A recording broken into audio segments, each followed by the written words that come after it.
Before signing a uniform rental contract in Los Angeles, you need to check the reviews. Check all the reviews on Google, check all their reviews on Yelp.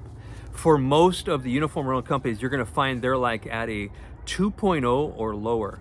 There are a few that have higher, but that's probably one of the greatest things. And that's why I want you to understand, most business owners think I'm savvy enough, I can negotiate this contract, I don't need anybody else.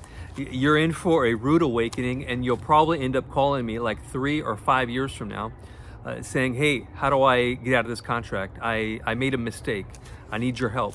Call me, I'll help you to find a good company, I'll help you to negotiate a good contract.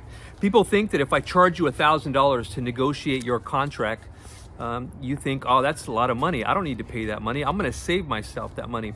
But that's not what you're doing for yourself. It's actually what you're doing to yourself.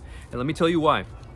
What's going to happen is that you're going to get in these introductory low rates with the uniform rental company, and you're going to find out that your prices are going to double or triple even over the next 3 to 5 years.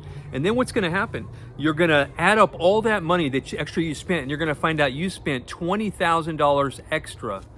And so now when you look at it from that light, $1,000 to pay me to negotiate your contract is really not a bad deal.